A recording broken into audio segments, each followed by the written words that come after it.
refusé d'être appelé prince de l'Égypte. Parce qu'il a eu la révélation de sa véritable identité. L'environnement, imaginons que si Moïse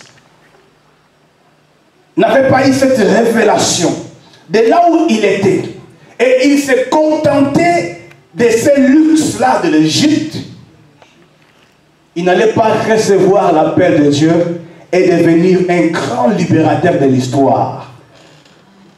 Un homme qui vient, qui libère un peuple sous une grande puissance, mais seulement avec un bâton. Pas avec une arme, mais avec un bâton. C'est extraordinaire. Amen. Alléluia. Amen. Alors, il est devenu grand. Et les circonstances ont fait que Moïse était au courant qu'il n'était pas un Égyptien. Alors maintenant, il avait un choix à faire. Soit je reste dans cet environnement, dans cette luxe, et voir mes frères souffrir et sans rien faire.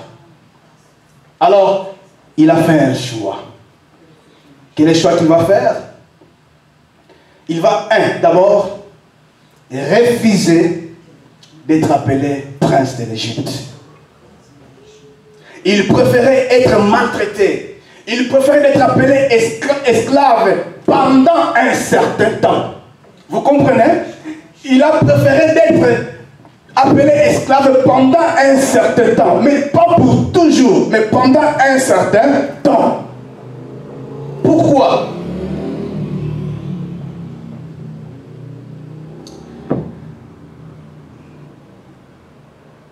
Il préférait être maltraité avec le peuple de Dieu plutôt que d'avoir momentanément la jouissance du péché. Il considérait l'humiliation attachée au Messie comme une richesse plutôt que les trésors de l'Égypte. Car il avait les regards. Il avait le regard fixé sur les récompenses à venir. Moïse, pour qu'il soit récompensé, pour qu'il puisse devenir le Moïse, le grand libérateur, il devait faire un déplacement, de sortir de là où il était, de refuser d'être appelé le prince pour aller dans un endroit là où il a été maltraité, là où il devient esclave. Mais néanmoins, lui, il avait maintenant les yeux fixés à la récompense à venir. Et il va changer son environnement. L'environnement joue un rôle par rapport à ce que tu seras demain. Beaucoup de gens ont été affectés ou influencés par l'environnement. Là où tu es, si tu marches avec des personnes qui n'ont pas la foi, qui n'ont pas la même vision que toi, ils vont te décourager. Si tu es avec des personnes qui te disent toujours ce que tu fais là, tu ne réussiras jamais.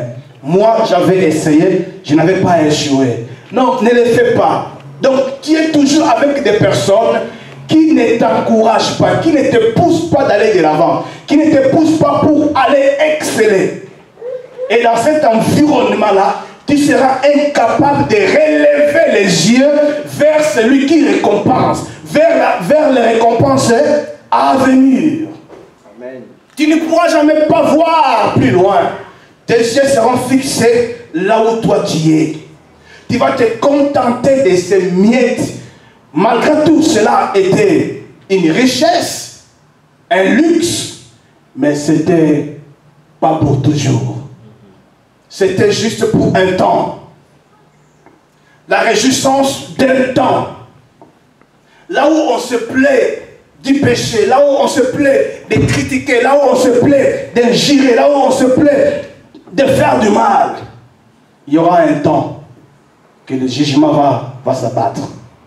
Mais malheur à ceux qui se retrouvera dans cet environnement. Amen.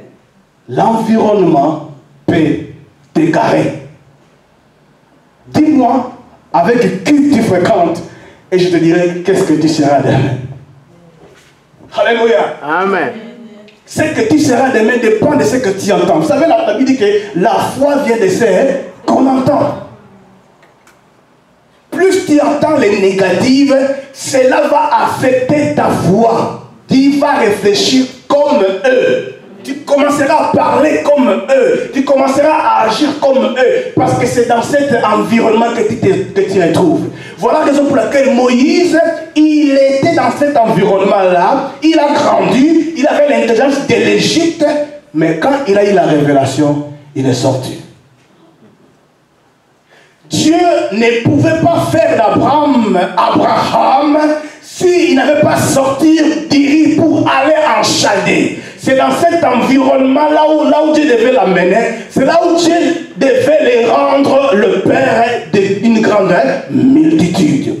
Le père d'une source de bénédiction. Ce n'était pas à Uri. Change l'environnement. Est-ce qu'on peut acclamer Jésus?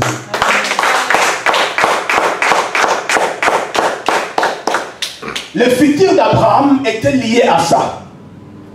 De là où il était et de là où il devait maintenant aller. Dieu lui dit que sors de ton patrie, sors de ta maison, de ta famille, abandonne tout. Vas-y là où moi je te montrerai. Car c'est là où moi Dieu je te bénirai. Lisons ça. Genèse chapitre 12. Genèse 12.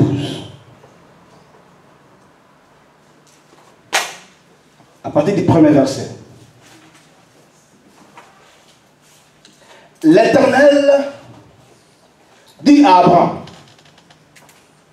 quitte ton pays, ta patrie et ta famille, et va dans le pays que je te montrerai. Je ferai de toi une grande nation.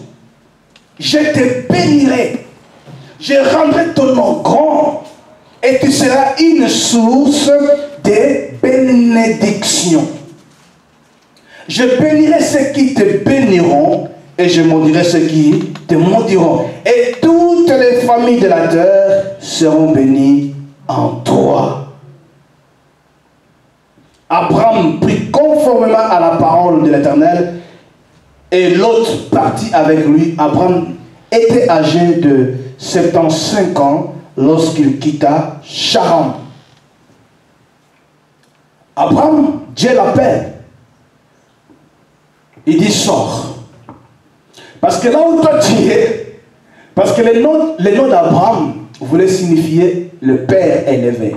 Ouais? Un père qui est élevé.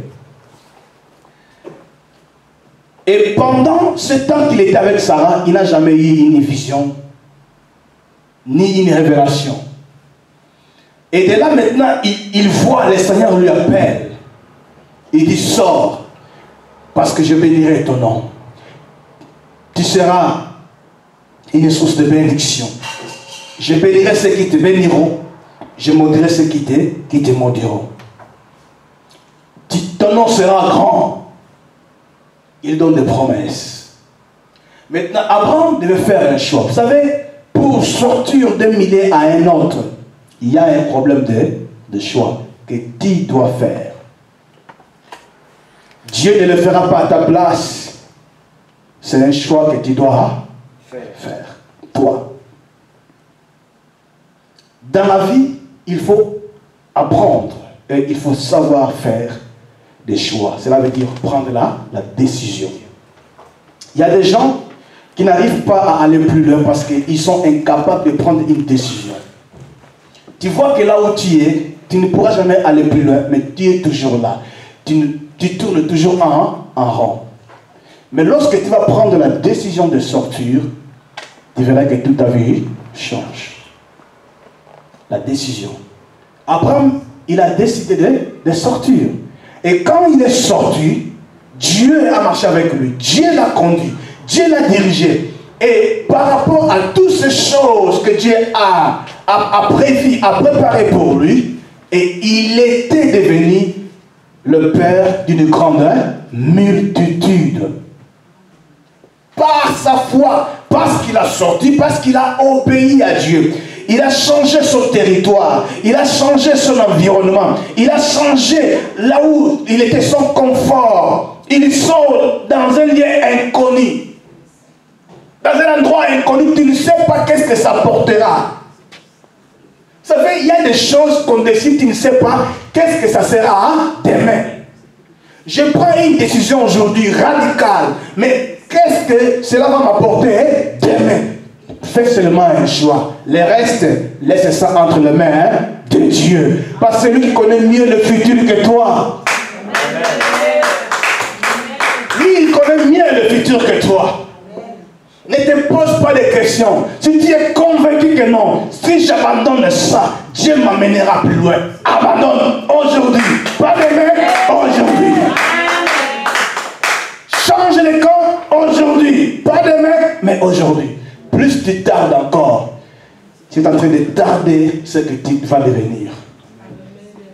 Tu es en train de repousser encore ton futur plus loin. Ton destiné plus loin. Alléluia.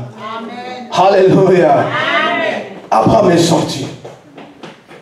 Et c'est ainsi, quand Moïse, il a pris position d'être appelé esclave, au lieu d'être appelé prince pour un temps. Et là, il a pris défense.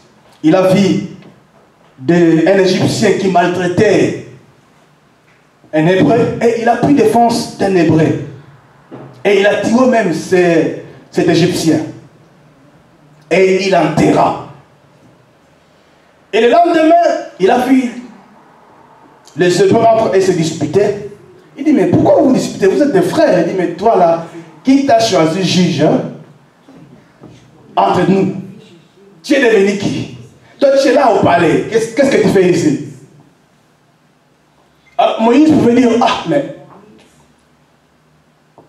qu'est-ce que... Donc, dans son cœur, déjà, il y avait, comment dire, il y avait un temps de réflexion. Je dois faire un choix. Je sais maintenant que je ne suis pas hébreu, mais je dois faire maintenant quoi? Un choix. Alors, on lui dit que même, tu veux me tuer comme tu as tué hier l'Égyptien. Alors Moïse a eu peur, il a fui. Or, en fuyant, c'était le plan de Dieu. Parce que là où il a fui, Dieu l'a formé, Dieu l'a façonné pendant 40 ans. Après, Dieu l'appelle maintenant sur la montagne. Il dit, maintenant j'ai entendu, j'ai vu la souffrance de mon peuple. Je t'ai choisi. Toi Moïse, lève-toi, marche, vas-y, libère mon peuple. Il est devenu libérateur. Il a eu la grâce de rencontrer Dieu, de parler Dieu bouche à bouche, comme Dieu parle à un homme. Vous comprenez? Alors si Moïse, prenez maintenant la possibilité, si Moïse avait refusé de prendre l'identité d'un juif, est-ce que les faveurs qu'il a eues dans sa vie, il pourrait avoir cela? Jusqu'au point que le jour de la transfiguration, Moïse était à Paris. Quand Jésus priait, Moïse est à Paris, Élie est à Paris. Pierre dit, non, non, non, ici il y a une forte gloire. Seigneur, il est bon que nous restons ici. Vous voyez, le privilège là, il y a des privilèges que nous manquons parce que nous ne décidons pas de changer notre environnement. Même l'église. Change. Change l'environnement. Amen. Parce que là où tu iras, c'est là où Dieu va trouver des portes. Là où tu iras, c'est là où Dieu va faire sortir ce qui est en toi et tu vas devenir une source de bénédiction. Alléluia. Alléluia. Mais c'est par la foi. Vous savez, l'avenir, il faut le voir par la foi. N'essayez pas d'envisager l'avenir par rapport à ton intelligence. Parce que dans ton intelligence, tu n'arriveras pas à projeter des choses, à voir des choses comme Dieu voit. La Bible dit que la foi est une ferme assurance, est une démonstration des choses qu'on ne voit pas. Tu démontres par ton comportement, par tes paroles, de ce que tu peux devenir demain. Alléluia. Amen. Comme je donnais l'exemple, tu es célibataire, tu as la vision du mariage, commence maintenant à être organisée. Comment je peux commencer à entretenir mon mari, ma femme, les enfants, la maison. Essayer un peu d'éliminer un peu d'autres choses. Parce que lorsque tu seras là-bas, tu sauras maintenant comment gérer ces choses. Amen. Envisager un avenir. Non pas parce que tu es intelligent, mais par la foi. La foi n'a rien à voir avec ton intelligence. La foi, c'est spirituel. La foi, c'est croire, voir avant de voir. La foi, c'est tu vois déjà avant de voir. Cela veut dire, dans l'œil spirituel, tu vois déjà plus loin. Mais dans l'œil physique, tu ne vois rien. Et ce qui t'importe, c'est quoi? C'est ce que déjà tu vois dans l'esprit. Dans ton esprit, tu vois quelque chose. Que tes yeux soient fixés sur l'avenir. Moïse, il a fixé les regards sur un avenir. Sur la récompense à venir. Il a regardé l'avenir. Il a regardé l'avenir. C'est par la foi qu'il pouvait regarder cet avenir. Amen. C'est par la foi. On ne connaît pas une personne qui a la foi par rapport à ses paroles. Mais c'est par son comportement, ses réflexions et ses capacités de prendre une décision. Vous savez, tu peux tourner en rond pendant des années et des années parce que tu ne décides pas. Mais lorsque tu décides, il y a un grand boulevard qui va se porter devant toi. Pour finir, dans les lépreux étaient chassés hors du camp. Ils étaient dans les territoires entre la Samarie et entre la Syrie. Alors, maintenant, il s'est dit une chose. Il dit, mais si nous rentrons dans la ville, la famine est dans la ville. Nous mourrons. Alors, si nous songeons d'aller dans les camps des Syriens, ils vont nous tuer. Alors, si nous restons ici, nous allons mourir également. Donc, il n'y avait rien qui pouvait présager qu'il y aura un futur meilleur pour eux. Parce qu'entre-temps, ils étaient chassés hors du camp. Parce qu'ils étaient des lépreux. Mais écoutez, la Bible dit ceci. Pendant qu'ils restaient là, il s'est dit, mais non, si on reste ici, on va mourir. Dans les camps d'Israël, il n'y a rien à manger. Il y a la famine. Et là-bas, ils vont nous tuer. Alors, qu'est-ce qu'on fait? On prend maintenant une décision d'aller dans les camps des Syriens. S'ils vont nous tuer, on mourra. Nous allons mourir. S'ils vont nous laisser vivre, on va vivre. Mais néanmoins, lèvons-nous et allons. Amen. Malgré les risques, vous comprenez? Malgré les risques, mais ils se sont levés. Ils ont commencé à marcher jusqu'au camp des Syriens. Et pendant qu'il avançait, il constate qu'il y avait un silence total. Il rentre dans une maison, il voit les choses, il mange, il boit, il dit mais non, c'est extraordinaire. Il sort, il entre dans une autre maison, c'est la même chose. Alors il se dit que nous n'agissons pas bien. Cette journée est une journée de la bonne nouvelle. on doit annoncer au camp d'Israël, au roi d'Israël, qu'ici, il y a l'abondance. Ici, il y a la nourriture. Ici, il y a la bénédiction. Ici, il y a la solution. Ici, il y a tout. Ici, il y a la gloire. Ici, les portes ont ouvert. Dieu a ouvert les fenêtres du ciel. C'est ce que Élisée avait prophétisé. Il dit, demain, on aura une mesure de fleurs de farine à la porte de Syrie. Alléluia.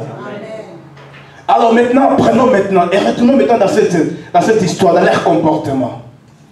Ils ont changé, n'est-ce pas, les territoires. N'est-ce pas? Il s'est dit que non, si on reste ici, on va mourir. Et si on retourne, il n'y a rien là-bas, on va mourir également. Mais maintenant, qu'est-ce qu'on fait? Et par eux, que la prophétie d'Élisée s'est accomplie. Ils sont allés et ils appellent le roi de Samarie pour dire, ici il y a l'abondance. La parole de l'homme de Dieu s'est accomplie. Mais eux, ils étaient des instruments. Bien aimé, toi, tu devais être un instrument pour un accomplissement d'une prophétie ou d'une parole de connaissance. Il y a un peuple qui t'attend, il y a un homme qui t'attend, il y a une famille qui t'attend, il y a une femme qui t'attend. Toi, tu dois être l'instrument que Dieu doit prendre et utiliser pour sa gloire. Lève-toi, décide-toi d'aller, d'avancer, d'affronter. Alléluia. Quels que soient les risques, prends la décision de sortir, de se lever et de commencer à marcher. Pendant que tu marches, les portes s'ouvrent. Pendant que tu marches, les miracles se présentent. Pendant que tu marches, les choses changent. Quand tu marches, marche. Oh my God. Vous savez, lorsqu'on était à l'école, on disait, marque les pas, marque les pas, et si vous vous souvenez, là où quand tu marques les pas là, il y a un truc qui se fait. Maintenant, imagine que tu marques les pas pendant 10 ans. Tu vas t'enterrer, n'est-ce pas? Si tu tournes dans une même environnement, dans une même place, tu ne vois que ce qui est là dans une même place là, tu vas t'enterrer. Toi-même, tu seras les sorciers de ta vie. Ce n'est pas ta tante, toi-même. Relève les yeux et regarde l'avenir. Relève les yeux. Moïse, il a relevé les yeux, il a regardé là, l'avenir. Ne te contente pas de ce miettes-là que tu as aujourd'hui. Non, relève la tête. Il y a une gloire qui t'attend. Il y a des portes qui doivent s'ouvrir dans ta vie. Il y a des choses qui doivent changer dans ta vie. Relève la tête. Regarde l'avenir. L'avenir est devant toi. L'avenir est devant toi. Juste devant toi.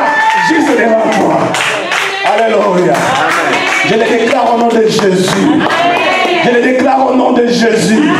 Que tu changes ton environnement au nom de Jésus. Que tu changes tes habitudes au nom de Jésus. Que tu changes ta façon de voir les choses au nom de Jésus. Alléluia. C'est par la foi. Ces lépreux-là, ils avaient la foi. Ils disent, si on va nous tuer, on va mourir, c'est pas grave. Mais néanmoins, on va oser. Néanmoins, on va avancer. Alléluia. Celui qui ne décide pas, il ne saura jamais s'il pouvait vaincre ou pas. Amen. Tu ne sauras jamais si tu allais réussir ou pas. Décide-toi maintenant d'avancer. Plus tu restes dans une même place. Je vais le faire, vraiment. Oui, mais oui, marque les pas, oui, je le ferai, oui, marque les pas, oui, je le ferai, C'est aujourd'hui. C'est aujourd'hui, le jour que tu peux te décider. Moïse, il a décidé. La décision, vous savez, je peux prier pour toi. Je peux prendre toute l'huile qui existe ici à Sengal, toute l'huile d'onction. Je prends l'huile des micros, je prends l'huile des nerfs, je prends l'huile des copes, toute l'huile qui existe à Sengal. Je t'impose, je prie pour toi. Mais si toi-même tu ne décides pas, rien ne pourra changer. Amen.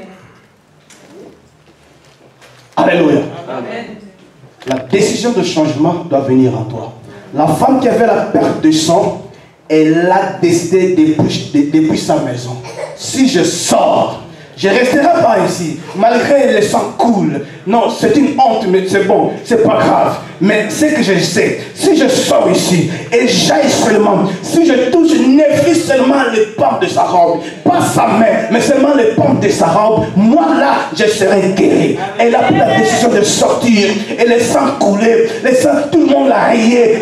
Mais toi là, il y a des sangs, tu coules de sang. Elle voyait déjà sa guérison qui allait se passer quand elle touche les pans de robe du Seigneur. Elle décide de sortir dans son bico parce que de toute façon, elle n'avait plus rien. Elle a tout vendu. Mais sans trouver la guérison. Alors, son dernière prise était seulement de toucher les pans de robe du Seigneur.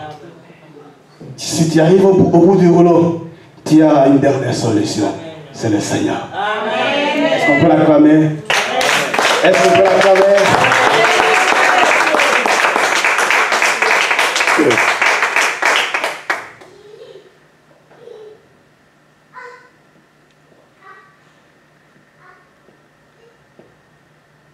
Relève la tête. Regarde l'avenir.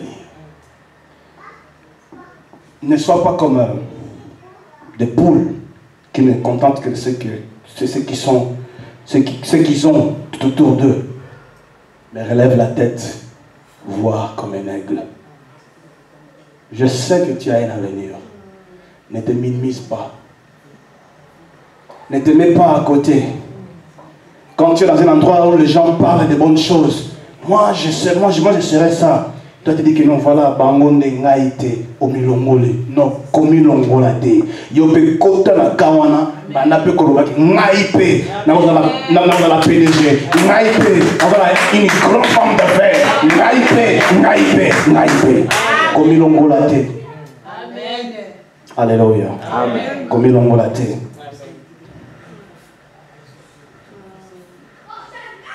Alléluia. Amen. Alléluia. Amen. Vous savez, dans ce point, il y a aussi le problème du complexe. Complexe d'infériorité. Qui ronge beaucoup les enfants de Dieu.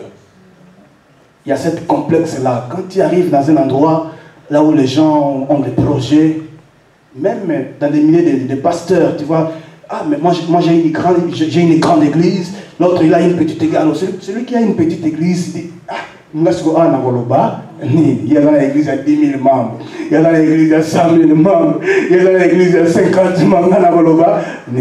Non. Lui aussi, il a commencé à zéro.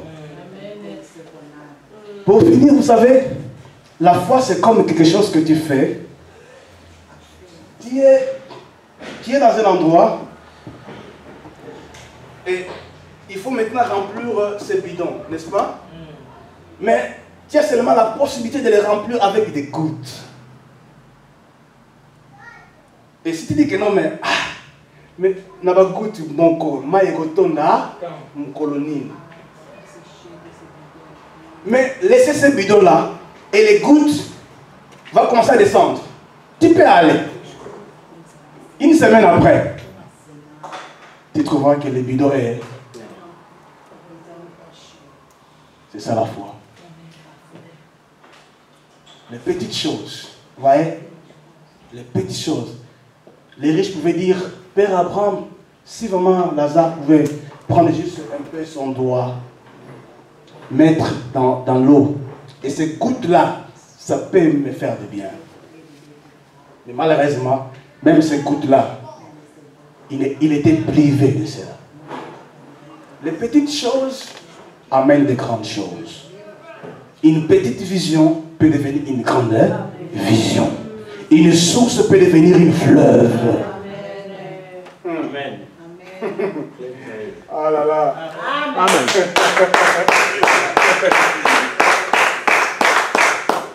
J'ai regardé sur Internet. On a utilisé ça à l'école. Mais j'essaie un peu de voir ça. Parce qu'à l'école, on n'a pas vu ça vraiment comme on peut le voir aujourd'hui sur Internet. Lualaba. Une petite source. Mais qui a engendré les grands fleuves d'Isaïe. Vous voyez? On peut négliger Lualaba. Mais c'est lui-là, la source. Amen. Il a traversé et il a traversé un beau fleuve. À suivre dimanche. Ne manquez pas dimanche. Ne manquez pas dimanche. Il y a... Dimanche, je vais entrer maintenant dans les phases des positives. Et ça sera extraordinaire.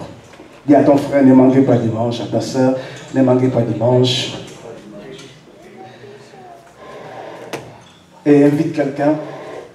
Invite quelqu'un parce que ce sont des messages très très très très puissants qui changent notre façon de voir les choses. Amen. Amen. Tu vas prier. Dis Seigneur, je vais arriver à relever ma tête et voir ce que toi tu as réservé pour moi. Je vais relever ma tête pour voir des choses qui arriveront demain. Je vais changer mon environnement. C'est là où je suis, Seigneur. L'environnement m'empêche d'aller plus loin. Je vais le changer. Et je prends la décision aujourd'hui. Pas demain, mais aujourd'hui. Je vais commencer à penser comme toi tu penses, voir comme toi tu vois. Élève la voix et prie le Seigneur. Alléluia.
Bien-aimé, continue à prier, continue à prier, continue à prier. Que cette parole crée quelque chose de nouveauté dans ta vie. Moïse, il a regardé, il a fixé ses yeux à la récompense à venir. Il ne s'est pas contenté seulement des choses qui étaient autour de lui, mais il a regardé le futur. Et par rapport à cela, il est devenu le grand libérateur Moïse.